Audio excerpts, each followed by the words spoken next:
Hello. Topic है Ind AS. अभी तक हमने क्या पढ़ा था? Accounting standard. तो फिर अभी नया टॉपिक क्या है? Ind AS. I N D as.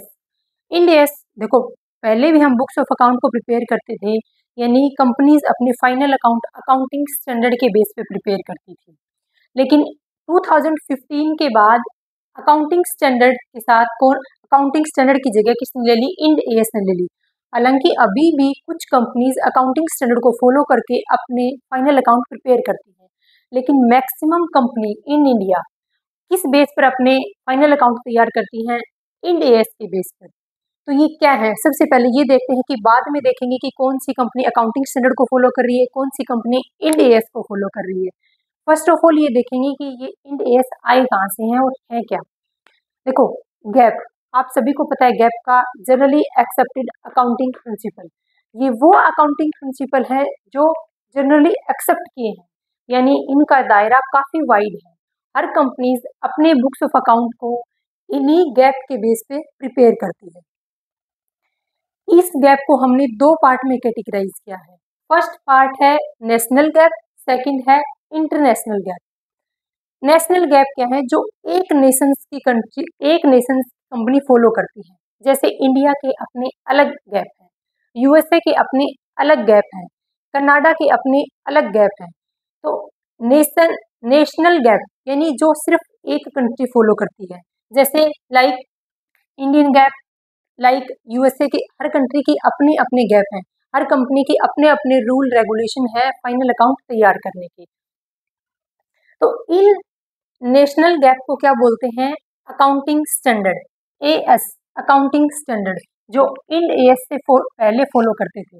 यानी इंड एएस से पहले कंपनीज अपनी बुक्स ऑफ अकाउंट को इन अकाउंटिंग स्टैंडर्ड के बेस पर तैयार करती थी। अकाउंटिंग स्टैंडर्ड को नोटिफाइड करने का काम, यानी बनाने की फाइनल पोजीशन, फाइनल जो पावर है वो किसके पास है? मिनिस्ट्री ऑफ कॉर्पोरेट अफेयर के पास। यानी अकाउंटिंग स्टैंडर्ड को नोटिफाइड कौन करती है, लागू कौन करती है? एमसीए लागू करती है। अब यहाँ देखो, इंटरनेशनल गैप। इंटरनेशनल गैप क्या है? वो गैप है जो सेवरल कंट्री फॉलो करती है, यानी एक से ज्यादा कंट्री जिन अकाउंटिंग स्टैंडर्ड को फॉलो करती हैं उनको बोलते हैं international gap. In international gap को हम क्या नाम दिया गया था? जैसे हर कंट्री के अलग अलग अकाउंटिंग स्टैंडर्ड को अकाउंटिंग स्टैंडर्ड का नाम दिया गया था, वैसे ही बहुत सारी कंट्री जहां पर जिन अकाउंटिंग स्टैंडर्ड को फॉलो करती हैं उनको नाम दिया गया था IAS, international accounting standard. International accounting standard board, international accounting standard को बनाने की पावर किसके पास में है? यानी कौन बनाता है international accounting standard? International accounting standard board बनाता है। जैसे अकाउंटिंग स्टैंडर्ड बनाने की पावर किसके पास में है? एमसीए के पास में है, यानी एमसीए अकाउंटिंग स्टैंडर्ड को लागू करती है। फाइनल डिसीजन किसके पास होता है? एमसीए के पास है। वैसे ही इंटरनेशनल अकाउंटिंग स्टैंडर्ड को बनाने की पावर किसके पास है? इंटरनेशनल अकाउंटिंग स्टैंडर्ड बोर्ड के पास है। फिर देखो, अकाउंटिंग स्टैंडर्ड का नया वर्जन आया, उस नए वर्जन का नाम रखा गया इंड एएस। देखो यहाँ से आया है, ये है इंड एएस। इस अकाउंटिंग स्टैंडर्ड का नया वर्जन आ गया है इंड एएस। और आईएएस, इंटरनेशनल अकाउंटिंग स्टैंडर्ड का नया वर्जन आया, उसका नाम क्या रखा गया? International financial reporting standard. देखो कई बार क्या है, ये फुल फॉर्म पूछ ली जाती है। इंटरनेशनल फाइनेंशियल रिपोर्टिंग स्टैंडर्ड है, लेकिन इसकी जगह कई बार सिस्टम दे दिया जाएगा, तो ध्यान रखना है इंटरनेशनल फाइनेंशियल रिपोर्टिंग स्टैंडर्ड। तो ये क्या है? ये आईएएस के और अकाउंटिंग स्टैंडर्ड के न्यू वर्जन है। देखो, इंटरनेशनल फाइनेंशियल रिपोर्टिंग स्टैंडर्ड के बेस पर क्या तैयार किए गए हैं? ये इंड एएस तैयार किए गए हैं। इन इंड एएस के जो भी बेस हैं, किसको बेस मानकर तैयार किया गया है? आईएफआरएस को बेस मानकर हमने इंड एएस को तैयार किया है। यानी जो पहले से अकाउंटिंग स्टैंडर्ड थे उनमें कुछ चेंज किया गया है। अभी एट प्रेजेंट इंडियन कंपनी अपने बुक्स ऑफ अकाउंट तैयार करते टाइम, फाइनल अकाउंट प्रिपेयर करते टाइम किसको फोकस करती है? इंड एएस पर फोकस रखती है। इस इंड एएस का जिक्र कहाँ किया गया है? कंपनी एक्ट 2013 के सेक्शन नंबर 133 के अंदर इंड एएस का जिक्र किया गया है। फिर देखो, इंड एएस लाने की रिक्वायरमेंट क्यों थी? मतलब हम पहले भी तो बुक्स ऑफ अकाउंट को यानी फाइनल अकाउंट को अकाउंटिंग स्टैंडर्ड के बेस पे तैयार करते थे। तो क्या रीजन थे कि हमें इंड एएस को फॉलो करना पड़ा? फर्स्ट रीजन दे रखा था कि एफडीआई को प्रमोट करने के लिए। एफडीआई यानी क्या दे रखा था? Foreign direct investment. देखो, हर कंट्री के अपने अपने अलग अलग अकाउंटिंग स्टैंडर्ड थे। जर्मनी के अपने अकाउंटिंग स्टैंडर्ड थे, इंडिया के अपने अकाउंटिंग स्टैंडर्ड थे। तो जर्मनी की कंपनी इंडिया के अंदर जब इन्वेस्ट करती है तो जर्मनी की कंपनी को दो कंट्री के अकॉर्डिंग अपने अकाउंटिंग स्टैंडर्ड प्रिपेयर करने पड़ते थे। एक तो जर्मनी के अकाउंटिंग स्टैंडर्ड के अकॉर्डिंग, एक इंडिया के अकाउंटिंग स्टैंडर्ड के अकॉर्डिंग। इसके कारण क्या दे रखी थी? कॉस्ट भी ज़्यादा आती थी, टाइम भी ज़्यादा कंज्यूम होता था। तो फॉरेन कंट्री क्या थी? इंडिया के अंदर या फिर अदर कंट्री भी या इंडिया भी अदर कंट्री के अंदर इन्वेस्ट करने से पहले घबराते थे। क्यों? क्योंकि टाइम और मनी दोनों ज़्यादा लगते थे, क्योंकि डबल डबल अकाउंटिंग करनी पड़ती थी। यानी वहाँ के स्टैंडर्ड के अकॉर्डिंग अकाउंटिंग करो, फिर इंडिया के स्टैंडर्ड के अकॉर्डिंग अकाउंटिंग करो। इसलिए क्या दे रखा था? एफडीआई ना के बराबर थी, यानी फॉरेन डायरेक्ट इन्वेस्टमेंट यानी अदर कंट्री का इंडिया के अंदर इन्वेस्टमेंट ना के बराबर दे रखा था। एफडीआई मेन रीजन दे रखा था कि एफडीआई को प्रमोट करने के लिए इंडिया ने इंड एएस को अडॉप्ट किया, यानी इंटरनेशनल फाइनेंशियल रिपोर्टिंग स्टैंडर्ड को फॉलो किया था। रीजन क्या दे रखा था? ये वो अकाउंटिंग स्टैंडर्ड है जो एक कंट्री फॉलो नहीं करती बल्कि वेरियस कंट्री फॉलो करती है। अगर हमने आईएफआरएस को एज इट इज अडॉप्ट नहीं किया, यानी आईएफआरएस में जो रूल रेगुलेशन जो अकाउंटिंग स्टैंडर्ड दिए गए हैं ना, जो गाइडलाइंस दे रखी हैं, उनको हमने एज इट इज इंडिया में अप्लाई नहीं किया, बल्कि उनका कन्वर्ज रूप अप्लाई किया है। कन्वर्ज का मतलब है उनमें चेंज करके, उनको उनको चेंज करके, यानी आईएफआरएस में कुछ चेंज करके इंडिया के अकाउंटिंग स्टैंडर्ड को ध्यान में रखकर ही हमने इनके बेस पर इंड एएस को तैयार किया है। अब क्या है? अब फॉरेन कंट्री जब भी इंडिया के अंदर इन्वेस्ट करती हैं तो उन कंट्री को अलग से अलग अलग, दोनों कंट्री को, जैसे जर्मनी कर रही है इंडिया के अंदर इन्वेस्ट, तो जर्मनी को अलग, दोनों कंट्री के अलग अलग अकाउंटिंग स्टैंडर्ड के बेस पर फाइनल अकाउंट तैयार करने की रिक्वायरमेंट नहीं है, क्योंकि इंडिया ने किसको अडॉप्ट कर लिया है? इंड एएस को अडॉप्ट कर लिया है। यानी हम किसके बेस पर फुल अकाउंट तैयार करते हैं? आईएफआरएस के बेस पर अपने फाइनल अकाउंट को प्रिपेयर करते हैं। तो इंड एएस को अडॉप्ट करने का पहला रीजन दे रखा था एफडीआई को प्रमोट करना। सेकंड रीजन दे रखा था यूनिफॉर्मिटी। यूनिफॉर्मिटी का मतलब दे रखा था एक रूपता लाना है, अपने बुक्स ऑफ अकाउंट के अंदर एक रूपता लाना है। थर्ड दे रखा था कंपेरेबिलिटी, यानी अपने बिजनेस का दूसरे बिजनेस के साथ में कंपेयर कर सके, इसलिए हमने इंड एएस को अडॉप्ट किया था। फिर दे रखा था ट्रांसपेरेंसी। ट्रांसपेरेंसी का मतलब है पारदर्शिता, यानी ना के बराबर बायसनेस हो, यानी बायसनेस बिल्कुल भी ना हो जब बुक्स ऑफ अकाउंट को प्रिपेयर करते हैं। तो ये थी इंड एएस को अडॉप्ट करने के चार रीजन। फर्स्ट रीजन था एफडीआई को प्रमोट करना, सेकंड है कंपेरेबिलिटी, थर्ड है यूनिफॉर्मिटी और नेक्स्ट है ट्रांसपेरेंसी। अगला, अब देखो, आईएफआरएस के अजम्पशन दे रखे थे, जैसे अकाउंटिंग स्टैंडर्ड के कुछ अजम्पशन हैं। अपने जो अकाउंटिंग स्टैंडर्ड हम फॉलो करते थे पहले इंडिया के अंदर, हालांकि कुछ कंपनी अभी भी फॉलो करती हैं, तो वो कुछ अजम्पशन के बेस पर हैं, कुछ कंसेप्ट, कुछ कन्वेंशन के ऊपर बेस्ड हैं। वैसे ही आईएफआरएस के भी अपनी कुछ अजम्पशन है। तो कई बार पेपर में ये पूछ लिया जाएगा, सफल करके दे देंगे कि बताओ निम्न में से कौन सी आईएफआरएस की अजम्पशन है या नहीं, क्योंकि आईएफआरएस के ऊपर ही हमारे इंड एएस डिपेंड करते हैं। तो ये पूछ लिया जाएगा कि निम्न में से कौन सी एजम्पशन आईएफआरएस की है या निम्न में से कौन सी एजम्पशन इंड एएस की है, क्योंकि इसी के बेस पर हमने इंड एएस को बनाया है। तो आईएफआरएस की एजम्पशन कौन सी है? फर्स्ट एजम्पशन, इसके चार एजम्पशन के बेस पर काम करता है आईएफआरएस। फर्स्ट है गोइंग कंसर्न कंसेप्ट। आईएफआरएस ये बोलता है, यानी ये जो आईएफआरएस में जो अकाउंटिंग स्टैंडर्ड बनाए गए हैं वो क्या बोलते हैं कि जब भी बिजनेस स्टार्ट किया जाएगा तो वो लंबे टाइम तक बिजनेस करने के लिए स्टार्ट किया जाएगा, यानी बिजनेस लंबे समय तक चलता रहेगा। सेकंड बोलता है अक्रूअल अजम्पशन। अक्रूअल अजम्पशन ये बोलती है जब भी बुक्स ऑफ अकाउंट को तैयार किया जाएगा तो अक्रूअल बेसिस पर बुक्स ऑफ अकाउंट को तैयार करेंगे, ना कि कैश बेसिस पर। थर्ड है मेजरिंग यूनिट अजम्पशन, सबसे इंपॉर्टेंट दे रखा था। हम जब भी अकाउंटिंग स्टैंडर्ड के बेस पर फाइनल अकाउंट तैयार करते थे तो हम कोई भी असेट्स को परचेज करें या किसी भी गुड्स को परचेज करते थे तो उसको ओरिजिनल कॉस्ट पे शो करते थे, यानी उसके historical cost per books of account में अकाउंटिंग करते थे। लेकिन आईएफआरएस क्या बोलता है? फेयर प्राइस पर, करंट प्राइस पर उस एसेट्स की या उस गुड्स की हम क्या करेंगे, बुक्स ऑफ अकाउंट के अंदर एंट्री करेंगे। हम हिस्टोरिकल कॉस्ट के ऊपर अकाउंटिंग नहीं करेंगे, हम फेयर प्राइस या करंट प्राइस के ऊपर बुक्स ऑफ अकाउंट के अंदर एंट्री करेंगे।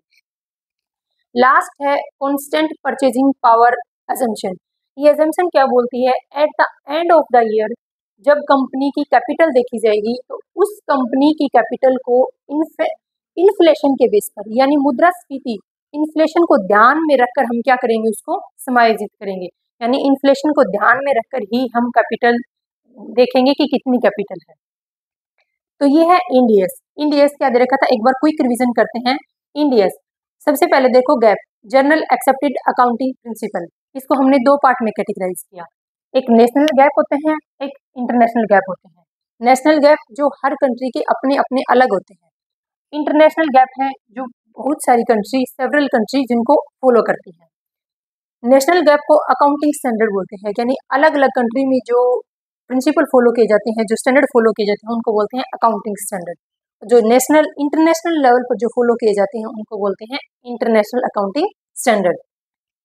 इसका न्यू वर्जन क्या है, इंड एस, और आईएएस का न्यू वर्जन है आईएफआरएस। इसी आईएफआरएस को बेस मानकर हमने क्या प्रिपेयर किए हैं, इंड एस। अब क्या है इससे, अब नेक्स्ट क्या टॉपिक देखते हैं, नेक्स्ट देखते हैं कि हमने इंड एस को कन्वर्ज किया है या एज इट इज अडोप्ट किया है।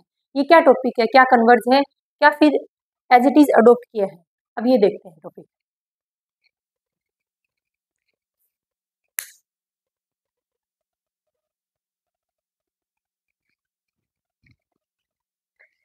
नेक्स्ट टॉपिक अपना वेज ऑफ आईएफआरएस, यानी जो इंटरनेशनल फाइनेंशियल रिपोर्टिंग स्टैंडर्ड बनाए गए थे उनको हमने किस तरीके से अप्लाई किया था। तो दो तरीके से, दो तरीके में पहला तरीका ये है, या तो हम आईएफआरएस को एज इट इज अडोप्ट कर लें या फिर हम आईएफआरएस में कुछ चेंज करके फिर उनको अप्लाई करें। तो पहला तरीका देखो, दो तरीके हैं आईएफआरएस को अप्लाई करने के। आईएफआरएस को एज इट इज अडोप्ट करो या फिर आईएफआरएस में कन्वर्ज करो। कन्वर्ज का मतलब है उसमें कुछ चेंज करके आईएफआरएस को अप्लाई करना है। तो कुछ कंपनी है जैसे बांग्लादेश है, नेपाल है, इन कंपनीज ने क्या, इन देशों ने क्या किया था, आईएफआरएस को एज इट इज अडोप्ट कर लिया था। यानी जैसे इंटरनेशनल अकाउंटिंग स्टैंडर्ड बोर्ड ने बनाए थे ना आईएफआरएस, एज इट इज हमने क्या कर लिया थे, एज इट इज कुछ कंट्री जैसे बांग्लादेश होगी, नेपाल होगी, इन कंट्रीज ने एज इट इज अडोप्ट किए थे। यानी इनके जो फाइनल अकाउंट प्रिपेयर किए जाते हैं वो same as it is IFRS के स्टैंडर्ड के बेस पे तैयार किए जाते हैं। लेकिन इंडिया जैसी कंट्रीज ने अपने अकाउंटिंग स्टैंडर्ड को फॉलो करते हुए, लेकिन बेस किसको माना है, आईएफआरएस को, यानी अपने अकाउंटिंग स्टैंडर्ड को ध्यान रखते हुए और आईएफआरएस को बेस मानते हुए इंड एएस को बनाया है। इंडिया ने क्या किया है, इंडिया ने आईएफआरएस को कन्वर्ज किया है। ये क्वेश्चन पूछा जा सकता है कि इंडिया ने आईएफआरएस को एज इट इज अडोप्ट किया है या फिर कन्वर्ज किया है। तो इंडिया ने किया है कन्वर्ज किया है। देखो दो वे होते हैं आईएफआरएस को, या तो एज इट इज अडोप्ट कर लो या फिर कन्वर्ज कर लो। सेकेंड टॉपिक अपना डेट ऑफ एप्लीकेबिलिटी। देखो इंड एएस कब से आगे थे, इंड एएस आगे थे 2015 के अंदर। फेब 2015 में इंड एएस को अप्लाई कर दिया गया था। यानी 2015 के अंदर इंड एएस को फॉलो करने के रूल रेगुलेशन गाइडेंस तैयार कर दिए गए। तो दो तरीके से अडोप्ट किया इनको। पहला दे रखा था वॉलंटरी अडोप्शन, सेकंड दे रखा था मैंडेटरी अडोप्शन। देखो वॉलंटरी में कंपनी की इच्छा पर छोड़ा गया था कि जो भी कंपनी अपने बुक्स ऑफ अकाउंट यानी अपने फाइनल अकाउंट आईएफआरएस के बेस पर तैयार किए गए इंड एएस के अकॉर्डिंग बनाना चाहती हैं तो वो बना सकती है। ये क्या था, वॉलंटरी अडोप्शन था 1/4/2015 से। लेकिन कुछ कंपनियों ने इंड एएस के बेस पे अपने बुक्स ऑफ अकाउंट को प्रिपेयर किया और बहुत सारी कंपनी वैसे ही पहले के अकाउंटिंग स्टैंडर्ड के बेस पर अपने बुक्स ऑफ अकाउंट को यानी फाइनल अकाउंट को प्रिपेयर करती हुई। तब गवर्नमेंट ने क्या किया, तब मैंडेटरी अडोप्शन रखा, यानी हर कंपनी को अपने बुक्स ऑफ अकाउंट को इंड एएस के बेस पर तैयार करना होगा। इसके भी दो फेज थे। पहला फेज था 1/4/2016 और सेकंड था 1/4/2017। फेज फर्स्ट में क्या बोला गया था, पहले फेज फर्स्ट आया 2016 के अंदर, जिन कंपनी की नेटवर्थ 500 करोड़ से ज्यादा है, 500 करोड़ नहीं 500 करोड़ से ज़्यादा है, चाहे वो कंपनी लिस्टेड हो, चाहे वो कंपनी अनलिस्टेड हो, चाहे कंपनी लिस्टेड हो, चाहे कंपनी अनलिस्टेड हो। अगर कंपनी की नेटवर्थ 500 करोड़ से ज़्यादा है तो उस कंपनी को अपने फाइनल अकाउंट इन एएस के अकॉर्डिंग तैयार करने होंगे। सेकंड फेज आया था 1/4/2017 में। उसमें क्या बोला गया था, जितनी भी लिस्टेड कंपनी है, जितनी भी लिस्टेड कंपनी है, उन कंपनी के लिए कंपलसरी कर दिया गया था कि अपने फाइनल अकाउंट इंड एएस के बेस पे तैयार करेंगे। लेकिन अनलिस्टेड कंपनी के लिए एक कंडीशन रखी गई थी, अनलिस्टेड कंपनी की नेटवर्थ अगर 250 करोड़ और उससे ज़्यादा है, 250 करोड़ हो या उससे ज़्यादा हो, तो उन कंपनी को भी अपने फाइनल अकाउंट इंड एएस के बेस पे तैयार करने हैं। लेकिन बहुत सारी कंपनी ऐसे भी हैं जिनकी नेटवर्थ 250 करोड़ से कम है, तो उनको ये छूट दी गई थी कि आप अपने फाइनल अकाउंट अकाउंटिंग स्टैंडर्ड जो पहले फॉलो करते थे, हालांकि अभी भी फॉलो करते हैं, तो ये 250 करोड़ से कम वाली वही कंपनी है जो अभी भी अकाउंटिंग स्टैंडर्ड को फॉलो करती है। तो अकाउंटिंग स्टैंडर्ड को अडॉप्ट करने के दो फेज थे। पहला दे रखा था वॉलंटरी अडॉप्शन, कंपनी की इच्छा पर छोड़ दिया। आपका मन कर रहा है तो अपने अकाउंटिंग स्टैंडर्ड इंड एएस के बेस पर अपने बुक्स को प्रिपेयर करो, अगर मन नहीं कर रहा तो पहले के अकाउंटिंग स्टैंडर्ड के अकॉर्डिंग अपने बुक्स ऑफ अकाउंट को तैयार करो। सेकंड फेज दे रखा था मैंडेटरी कर दिया, जिन कंपनी की उसमें क्या दे रखा था, दो फेज थे। 1/4/2016 में बोला गया था जिन कंपनी की नेटवर्थ 500 करोड़ से ज्यादा है, चाहे कंपनी लिस्टेड हो चाहे कंपनी अनलिस्टेड हो, books of account Ind AS के अकॉर्डिंग तैयार होंगे। सेकंड फेज में बोला गया था जो कंपनी लिस्टेड है उनके अकाउंट्स इंड एएस के अकॉर्डिंग तैयार होंगे, और जो कंपनी अनलिस्टेड है लेकिन अगर नेटवर्थ 250 करोड़ से ज्यादा है तो कंपनी को इंड एएस के अकॉर्डिंग अपने अकाउंट्स तैयार करने होंगे। बाकी बच गई कंपनी जिनकी नेटवर्थ 250 करोड़ से भी कम है, उनको बोला गया था कि आप प्रीवियस जो अकाउंटिंग स्टैंडर्ड थे अपने पास उनके अकॉर्डिंग अपने फाइनल अकाउंट तैयार कर सकते हैं। तो ये अकाउंटिंग स्टैंडर्ड आईएफआरएस को अडॉप्ट करने के दो तरीके हैं, और ये इंड एएस को कब कब किन किन कंपनियों ने कैसे कैसे अप्लाई किया, अडॉप्ट किया, वो दे रखे हैं। अब आगे करते हैं।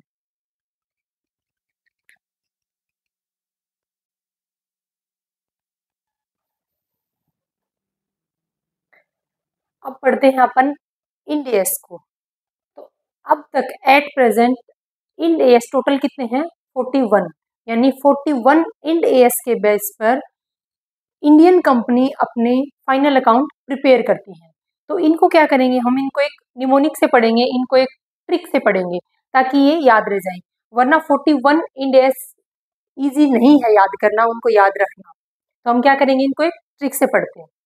देखो इंड एएस 101, यानी 101 में क्या बोला गया था, first time adoption of Ind AS, नए नए इंड एएस बने थे।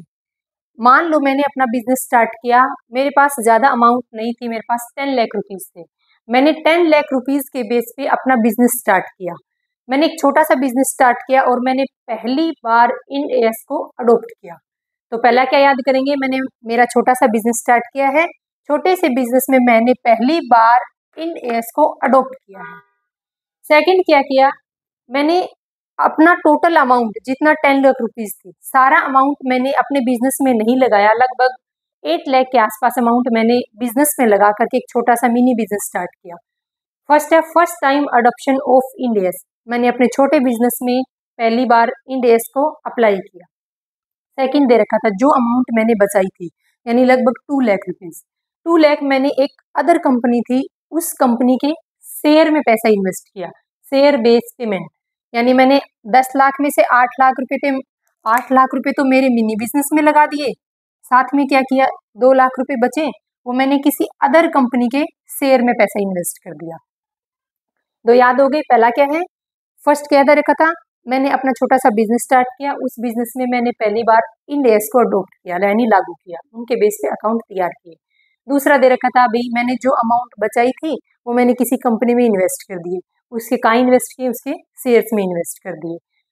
थर्ड क्या दे रखा था, बिजनेस का कॉम्बिनेशन किया, बिजनेस कॉम्बिनेशन है 103, यानी जो मैंने छोटा सा बिजनेस स्टार्ट किया था फर्स्ट, और मैंने जो किसी अदर कंपनी के शेयर में पैसा इन्वेस्ट किया था, तो इस कंपनी ने मेरे को ऑफर किया कि अगर आप चाहो तो हमारी कंपनी के साथ में बिजनेस कंबाइन कर सकते हो।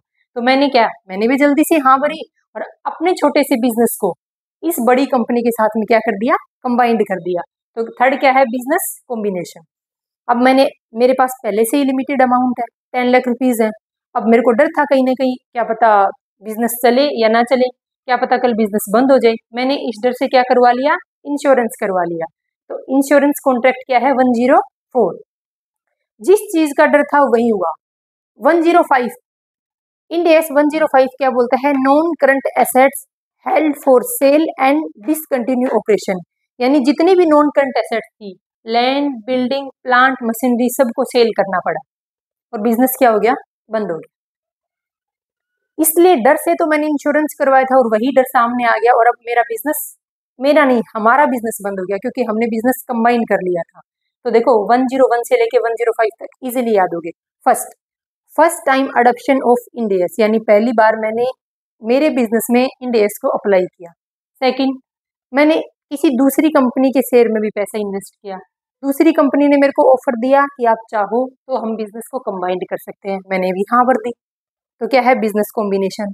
फोर्थ क्या दे रखा था कि इंश्योरेंस कॉन्ट्रैक्ट। मेरे को डर था कि मेरे पास लिमिटेड अमाउंट है, क्या पता कल बिजनेस डूब जाए, मेरी अमाउंट टोटल अमाउंट डूब जाएगी। मैंने इंश्योरेंस करवा लिया इंश्योरेंस कंपनी से। फिफ्थ में क्या है, 105 में जो डर था वही हो गया, पूरा बिजनेस डूब गया, पूरी एसेट्स को सेल करनी पड़ी और क्या हुआ, ऑपरेशन क्या हो गया, बंद हो गया, बिजनेस क्या हो गया, क्लोज हो गया। तो 101 से लेके 105 तक अपन ने एक निमोनिक देखा है। अब अपन पढ़ते हैं 106 को, देखते हैं। देखो यहाँ यहाँ तक के बिजनेस से मैं थक गई थी। अब मेरे को किसी के साथ कंबाइन नहीं करना, मैंने सोच लिया था। अब मेरे को किसी अदर सेक्टर में बिजनेस करना है। मैं कहाँ चली गई, मिनरल रिसोर्सेज के बिजनेस का इवेल्युएशन किया। अगर मैं मिनरल रिसोर्सेज में अपना बिजनेस करती हूँ तो मेरा बिजनेस कितना ग्रो करेगा, मैंने इस चीज का इवेल्युएशन किया, यानी एक नए सेक्टर की तरफ गई मैं। तो 106 क्या है, इवेल्युएशन ऑफ मिनरल रिसोर्सेज। अब मैंने एक ऐसे पर्सन के सामने अपने फाइनेंशियल इंस्ट्रूमेंट को डिस्क्लोज किया जो पहले से मिनरल रिसोर्सेज का बिजनेस कर रहा था। वो बता पाएगा कि भी मैंने कहाँ गलती की थी बिजनेस करने में। तो मैंने उस पर्सन के सामने जो पहले से मिनरल रिसोर्सेज का बिजनेस कर रहा था, उसके सामने अपने फाइनेंशियल इंस्ट्रूमेंट का डिस्क्लोज कर दिया, उसके सामने प्रेजेंट कर दिए कि भाई मेरे साथ ये हुआ था पीछे। फिर उस पर्सन ने मेरे को क्या दी, 108, उसने मेरे को राय दी कि आप अपना मिनरल रिसोर्सेज के बिजनेस को ऑपरेट करो, ऑपरेशन सेगमेंट। मैंने उसके कहने पर अपना बिजनेस स्टार्ट किया, यानी अपना ऑपरेशन स्टार्ट किया। फिर क्या हुआ, at the end of the year अपने अपने फाइनेंशियल इंस्ट्रूमेंट बनाए, फाइनेंशियल इंस्ट्रूमेंट के अपने अपने फाइनल अकाउंट बनाए। इस तरीके से याद रख लेना, जो बंदा पहले से मिनरल रिसोर्सेज में बिजनेस कर रहा था उसने अपने फाइनल अकाउंट प्रिपेयर किए, मैंने अपने फाइनल अकाउंट प्रिपेयर किए। फिर हमने क्या किया, दोनों फाइनल अकाउंट का कंसोलिडेटेड किया, यानी मर्ज करके बनाए उनको। फिर क्या किया, दोनों कंसोलिडेटेड फाइनेंशियल स्टेटमेंट बनाए। फिर देखा कि पहले वाला बिजनेस भी प्रॉफिट में है, मेरा बिजनेस भी प्रॉफिट में है। सामने वाले बंदे ने मेरे को फिर से ऑफर कर दिया कि आप चाहो तो मेरे बिजनेस के साथ ज्वाइंट कर सकते हो।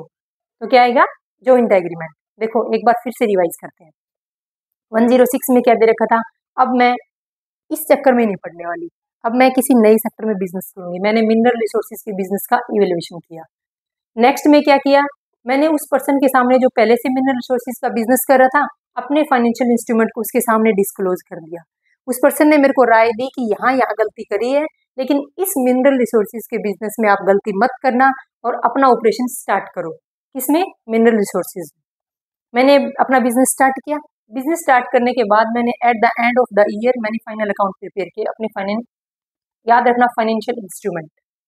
फिर क्या किया, कंसोलिडेटेड फाइनेंशियल स्टेटमेंट। फिर हमने दोनों ने, जो पहले से मिनरल रिसोर्सेज का बिजनेस कर रहा था और मैंने अभी स्टार्ट किया था, दोनों को कंसोलिडेट करके देखा। पता चला कि दोनों का प्रॉफिट ओके है। उसने मेरे को ऑफर किया कि अगर आप चाहो तो मेरे बिजनेस के साथ ज्वाइंट कर सकते हो, हम दोनों मिल करके अपना बिजनेस कर सकते हैं। तो मैंने क्या कर लिया, ज्वाइंट एग्रीमेंट कर लिया। तो यहाँ तक के 101 से लेकर के 1111 तक अपन ने इंड एस कर लिए। अब करते हैं आगे।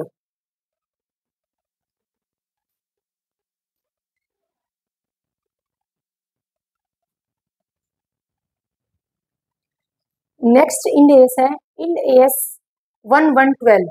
इसे लास्ट क्या दे रखा था, इंड एस 1111 में क्या बोला गया था, हमने दोनों ने मिनरल रिसोर्सेज वाले बिजनेस ने और एट प्रेजेंट मैं भी मिनरल रिसोर्सेज का बिजनेस कर रही हूँ, दोनों ने क्या कर लिया था, जॉइंट एग्रीमेंट किया था। अब जॉइंट एग्रीमेंट करने के बाद 1112 में क्या करेंगे, disclosure of interest in other entity. Other entity के सामने, अदर बिजनेस के सामने, मार्केट के सामने हम अपने बिजनेस को क्या करेंगे, डिस्क्लोज कर लेंगे, डिस्क्लोज करेंगे कि हमने क्या कर लिया, जॉइंट एग्रीमेंट कर लिया। हमने क्या कर दिया, अदर एंटिटी के सामने अपने जॉइंट बिजनेस को क्या कर दिया, डिस्क्लोज कर दिया। 112 में डिस्क्लोज किया, 113 में क्या दे रखा था, फेयर वैल्यू मेजरमेंट। हमने अपने बुक्स ऑफ अकाउंट में जितनी भी ट्रांजेक्शन की है वो बिल्कुल फेयर वैल्यू पर की है। किस पर की है, फेयर वैल्यू पर। ना तो अगले पर्सन ने कोई फ्रॉड किया, ना मैंने कोई फ्रॉड किया। 114 में क्या है, रेगुलेटरी डेफरल अकाउंट, यानी रेगुलर बेसिस पर हम अपने बुक्स ऑफ अकाउंट को प्रॉपर तरीके से तैयार कर रहे हैं, कोई किसी तरीके का कोई फ्रॉड नहीं कर रहे। और 115 क्या बोलता है, ये बोलता है revenue from contract with customer, यानी कस्टमर से क्या है, अब रेगुलर बेसिस पे क्या आ रही है, रेवेन्यू जनरेट हो रही है।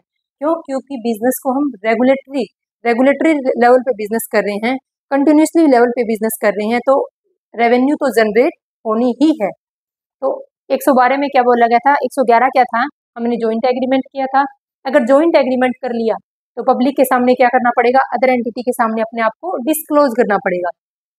जब डिस्क्लोज कर लिया तब हमने अपने बुक्स ऑफ अकाउंट को बिल्कुल फेयर वैल्यू पर तैयार किया। अगर बुक्स ऑफ अकाउंट को फेयर वैल्यू पर तैयार किया है देन हमारा बिजनेस क्या चलेगा, रेगुलर बिजनेस चलेगा, रेगुलर बेसिस पे बुक्स ऑफ अकाउंट को तैयार करेंगे।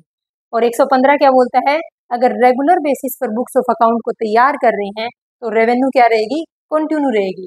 Revenue from contract with customer, क्योंकि हमारे कस्टमर सेटिस्फाई रहेंगे, और रेवेन्यू क्या रहेगी, रेगुलर रहेगी। तो ये यहाँ तक है 115। अब अलग से लिस्ट स्टार्ट होती है इंड AS 1 से। ये क्या थे, ये थे 101 से लेके 115 तक इंड AS।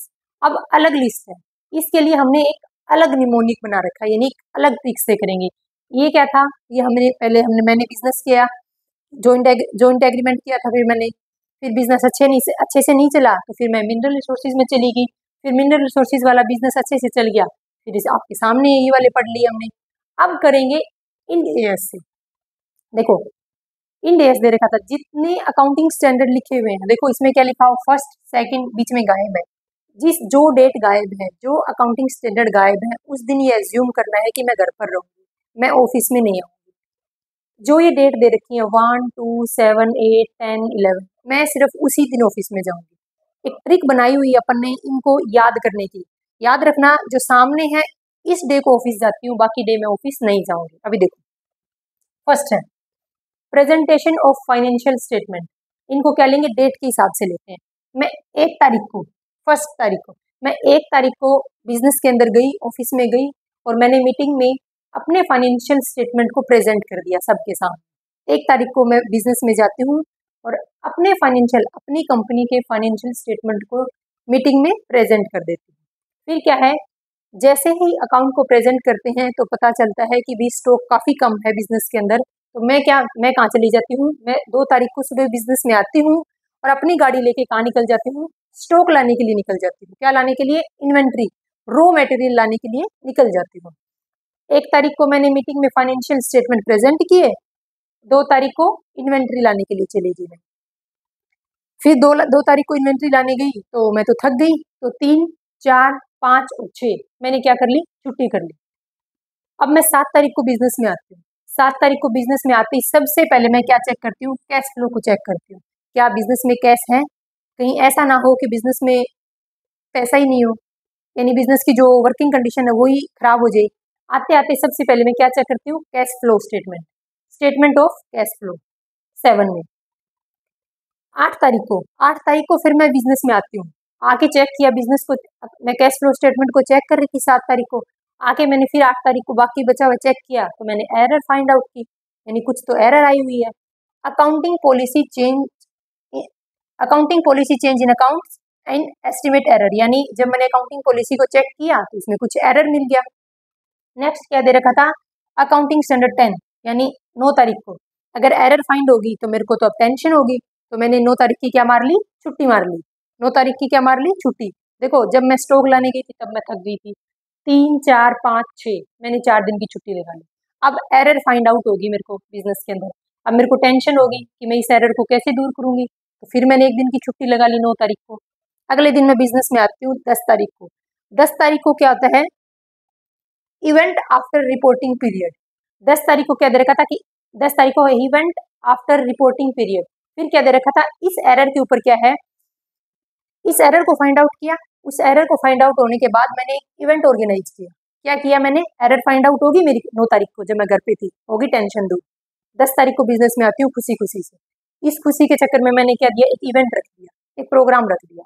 क्या है, इवेंट आफ्टर रिपोर्टिंग पीरियड। इस रिपोर्टिंग पीरियड के बाद में एक इवेंट रख दिया, एक प्रोग्राम रख दिया। 11 तारीख को क्या होता है, कंस्ट्रक्शन कॉन्ट्रैक्ट।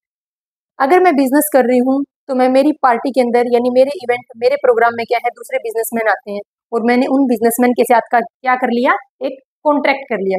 किस चीज का कॉन्ट्रैक्ट है, कंस्ट्रक्शन का कॉन्ट्रैक्ट है। किस चीज का, कंस्ट्रक्शन का कॉन्ट्रैक्ट है। तो एक बार मैं 1 नंबर से लेके 11 नंबर तक वापस से रिवाइज करती हूँ। 1 नंबर, मैंने अपने फाइनेंशियल स्टेटमेंट को प्रेजेंट कर दिया, हाँ, मीटिंग के अंदर। 2 तारीख को क्या है, मैं स्टॉक लाने चली गई। मैं तो थक गई स्टॉक लाने गई, तब 3, 4, 5, 6 4 दिन मैंने क्या कर ली, छुट्टी कर ली। 7 तारीख को क्या है, आके सबसे पहले मैंने कैश फ्लो को चेक किया। कैश फ्लो को चेक करते ही मेरे को पता चल गया 8 तारीख को कि भाई एरर है इसमें, तो कैश फ्लो के अंदर एरर है तो मेरे को टेंशन होगी। 9 तारीख की मैंने छुट्टी लगा ली। फिर क्या हुआ, 10 तारीख को मैंने एक इवेंट ऑर्गेनाइज किया। इवेंट ऑर्गेनाइज किया तो 11 तारीख को क्या हुआ, मैंने कंस्ट्रक्शन कॉन्ट्रैक्ट कर लिया। यानी जो बिजनेस के अंदर जो अदर पर्सन आए हुए थे पार्टी के अंदर, जो इवेंट के अंदर, उनसे मैंने क्या कर लिया, उनके साथ मिलकर एक कॉन्ट्रैक्ट कर लिया। किसका कॉन्ट्रैक्ट है, कंस्ट्रक्शन का कॉन्ट्रैक्ट है। तो 11 तारीख आ चुके हैं हम। अब करते हैं आगे।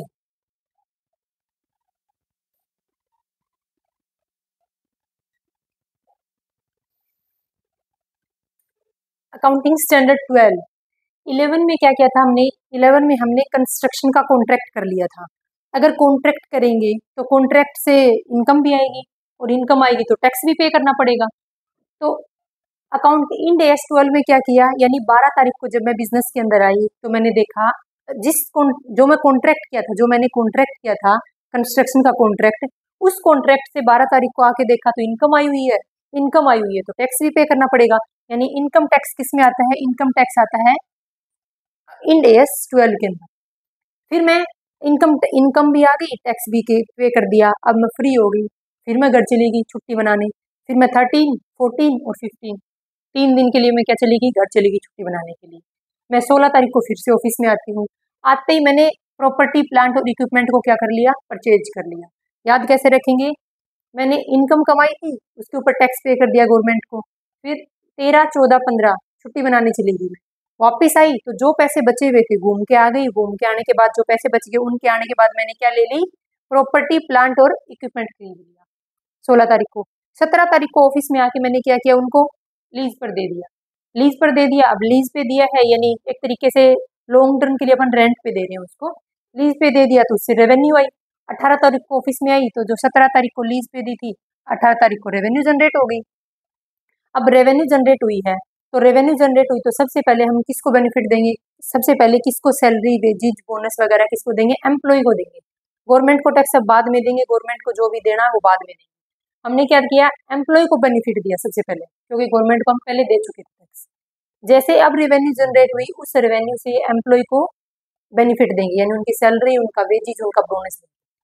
ये क्या है, 19 है, इंड एस 19। अब क्या है, नेक्स्ट डे मैं फिर से ऑफिस में आती हूँ, यानी बिजनेस के अंदर आती हूँ। तो accounting for government grants, government ने कुछ स्कीम वगैरह निकाल रखी थी, उनके अंदर मैंने पैसा इन्वेस्ट कर दिया। पहले मैंने रेवेन्यू जनरेट करके किसको दिया, एम्प्लॉय को दिया। एम्प्लॉय को सैलरी, वेजिस, बोनस देने के बाद जो कुछ बचा, फिर मैंने किसको दिया, गवर्नमेंट ग्रांट्स। उसके बाद क्या है, गवर्नमेंट ग्रांट्स देने के बाद 21 तारीख को मैं सुबह उठती हूँ। उठ के देखती हूँ तो change in foreign exchange rate, हो गया काम खराब। फॉरेन एक्सचेंज रेट में क्या हो गया, चेंज हो गया। 20 तारीख को मैंने जो बचा हुआ पैसा था किसको दे दिया, गवर्नमेंट को दे दिया।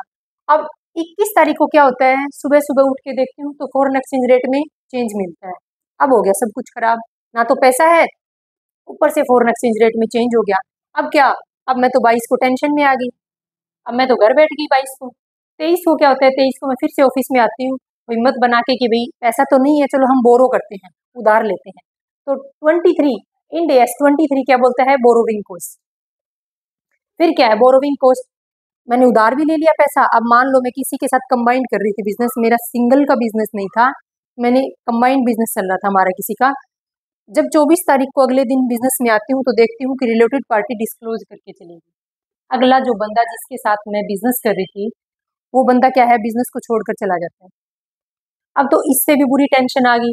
अब 24 तारीख को बिजनेस में आई थी, ना मैं 25 को आई ना मैं 26 को आई। अब मेरे को 2 दिन की छुट्टी करनी पड़ी। क्यों?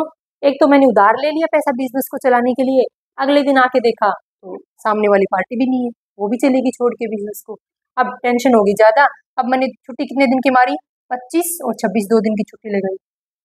27 तारीख को मैं फिर से बिजनेस में आती हूँ। सेपरेट फाइनेंशियल स्टेटमेंट, सामने वाली पार्टी चलेगी तो मेरे तो खुद के अकाउंट रहेगी। मैंने सेपरेट फाइनेंशियल स्टेटमेंट तैयार करने शुरू किए। अब मैं किसी के साथ ज्वाइंट नहीं करूंगी भाई, ठीक है। उसके बाद क्या, 27 तारीख, 28 तारीख को फिर मेरे को कोई पर्सन मिल गया कि भाई चलो बिजनेस करते हैं, क्योंकि मेरे पास तो पहले ही पैसे की कमी थी। तो मैं फिर से उसके झांसे में आ गई और फिर मैंने उसके साथ क्या कर लिया, अपना ज्वाइंट वेंचर कर लिया। तो क्या है, फर्स्ट अपन ने पढ़ा था 12 से, सबसे पहले मैंने इनकम कमाई, टैक्स पे कर दिया, पे करके मैं घूमने चलेगी, 13 14 15 घूमने चलेगी। 16 को क्या, मैंने आके प्रॉपर्टी प्लांट और इक्विपमेंट को परचेज कर लिया। 17 को मैंने उनको लीज पे दे दिया। 18 को क्या हुआ, रेवेन्यू जनरेट होगी। सबसे पहले रेवेन्यू आते ही मैंने किसको दिया, एम्प्लॉय को बोनस सैलरी वेजेस दी। उसके बाद क्या हुआ, गवर्नमेंट ग्रांट्स में लगा दिया कुछ पैसा। फिर 21 तारीख को क्या हुआ, 21 तारीख को फॉरेन एक्सचेंज रेट में क्या हो गया, चेंज हो गया। अब चेंज हो गया, ये तो टेंशन की बात थी।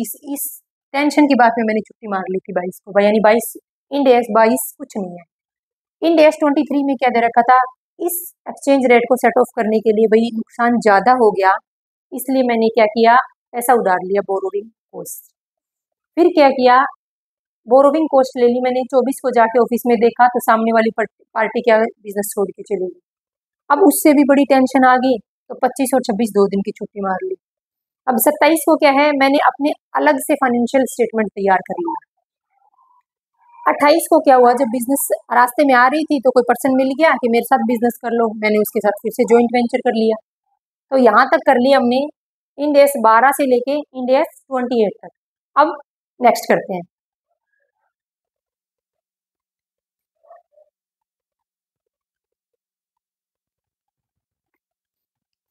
तो देखो अब है इंड एस 29, यानी मैं 29 तारीख को फिर से बिजनेस में आती हूँ। 28 तारीख को मैंने क्या किया था, 28 तारीख को मैंने जॉइंट एग्रीमेंट करके छोड़ दिया था। अब जॉइंट एग्रीमेंट करने के बाद मैं क्या करूंगी, financial report based on inflation. अब की बार मैं फाइनेंशियल रिपोर्ट तैयार करूंगी, लेकिन किसके बेस पर तैयार करूंगी, इन्फ्लेशन को ध्यान में रखकर मैं अपनी फाइनेंशियल रिपोर्ट तैयार करूंगी, ठीक है। फाइनेंशियल रिपोर्ट तैयार करी, अब मैं मस्त घर जाऊंगी। घर जाके 29 को आई थी मैं ऑफिस में, ना तो 30 को ऑफिस आऊंगी ना मैं 31 को ऑफिस आऊंगी, मैं 2 दिन के मारूंगी छुट्टी। अब 32 तारीख को मैं, आप बोलोगे कि 32 तो तारीख होती नहीं है, अब मान लो एज्यूम कर रहे हैं हम, इतना आप मान सकते हो। तो मैं 32 तारीख को फिर से ऑफिस में आती हूँ। ऑफिस में आके मैंने फाइनेंशियल इंस्ट्रूमेंट को प्रेजेंट किया। मैंने यहाँ पर सिर्फ रिपोर्ट तैयार करके छोड़ दी थी, किसके बेस पे, इन्फ्लेशन के बेस पे। 32 तारीख को आके मैं क्या करती हूँ, अपने फाइनेंशियल इंस्ट्रूमेंट को प्रेजेंट करती हूँ। प्रेजेंट करने के बाद देख लिया भाई हाँ इतना प्रॉफिट है, उसके बाद मैं क्या निकालती हूँ, EPS, अर्निंग पर शेयर निकालती हूँ। कितनी तारीख को, 33 तारीख को। फिर 34 तारीख को क्या करती हूँ, इंटरिम फाइनेंशियल रिपोर्ट तैयार कर देती हूँ, फिर से रिपोर्ट तैयार कर देती हूँ। देखो एक बार मैं यहाँ रिपोर्ट तैयार करके घर चली गई थी, 2 दिन की छुट्टी लगा के। फिर मैंने क्या किया, अपने फाइनेंशियल इंस्ट्रूमेंट को प्रेजेंट किया, अर्निंग पर शेयर निकाला और इंटरिम फाइनेंशियल रिपोर्ट फिर से तैयार कर दी। अब रिपोर्ट तैयार करके मैं फिर घर चली जाऊंगी। अब की बार मैं घर कितने दिन के लिए जाऊंगी, 1 दिन के लिए, यानी 35 तारीख को मैं नहीं आती हूँ बिजनेस के अंदर, मैं 36 तारीख को बिजनेस के अंदर आती हूँ। अब की बार बिजनेस में आकर मैं सिर्फ और सिर्फ एसेट्स को चेक करूंगी और कुछ चेक नहीं करूंगी, सिर्फ और सिर्फ एसेट्स। देखो यहाँ पर 3 दिन वर्किंग के थे, 1 दिन की छुट्टी लगा ली। अब 3 दिन वर्किंग के फिर हो जाएंगे 36, 37, 38, फिर छुट्टी लगानी पड़ेगी बाद में मेरे को। देखो 36 को आके मैंने किसको चेक किया, इम्पेयरमेंट ऑफ एसेट्स। मैंने बोला था ना अब की बार मैं आके सिर्फ एसेट्स को चेक करूंगी। Provision, contingency, liability and assets. 38 को क्या, इंटेंजिबल एसेट्स। लगातार क्या है, मैंने सिर्फ 3 दिन आकर ऑफिस में लगातार एसेट्स को चेक किया। अब मैंने एसेट्स को चेक किया, मैं खुश हो गई और मैंने एक दिन की फिर से छुट्टी लगा ली 39 को। मैं नहीं आई ऑफिस में, मैं आती हूँ 40 को ऑफिस में, 40 और 41 को। अपनी डेट यहाँ खत्म होती है, अपना मंथ यहाँ खत्म होता है अकाउंट्स वालों का, नहीं खत्म होता अपना 30 और 31 को। अब क्या है 40 और 41। 40 मैंने बहुत सारा पैसा कमा लिया था, मैंने एसेट्स को अच्छे से देख लिया था। उसके बाद जो पैसा बचा हुआ था मैंने पैसा इन्वेस्ट किया, कहाँ किया? प्रॉपर्टी के अंदर पैसा इन्वेस्ट कर दिया। प्रॉपर्टी में पैसा इन्वेस्ट करने के बाद भी मेरे पास कुछ पैसा बच गया और उस पैसे को मैंने कहाँ लगा दिया? एग्रीकल्चर में लगा दिया। कहाँ लगा दिया? एग्रीकल्चर में लगा दिया। तो ये अपनी दो ट्रिक थी। एक ट्रिक थी अपनी इंड एस 101 से लेके 115 तक की थी। दूसरी थी अपनी अकाउंटिंग इंड एस 1 से लेकर के 41 तक थी, 41 तारीख तक। इनको अपने डेट के हिसाब से याद किया था। जो डेट जो इंड एस आपके सामने लिखे हुए हैं इनको ऑफिस में आती थी, बाकी मैं क्या करती थी? छुट्टी मारती थी। इस ट्रिक से अपने इनको याद किया है। एक पॉइंट ध्यान रखना है, कई बार अगर पेपर में पूछ लिया जाए तो इंड एस 11 और 18 ये दोनों क्या है? ये दोनों जब इंड एस को अडोप्ट किया था यानी कन्वर्ज किया था 2015 में, उस टाइम पर क्या है? इनको नहीं लिया था दोनों को, ये बाद में अप्लाई किए। एक क्या है? ये दोनों अकाउंटिंग स्टैंडर्ड क्या दे रखा था? Indian accounting standard amendment rule दे रखा था 2016 और 17। ये क्या है? इस रूल के बेस पर क्या है? बाद में अडोप्ट किए थे। कब किए थे? 2016-17 के अंदर इंड एस 11 और 18 को हमने क्या किया था? बाद में अडोप्ट किया था। ठीक है, तो ये है अपनी इंड एस की स्टोरी। Thank you.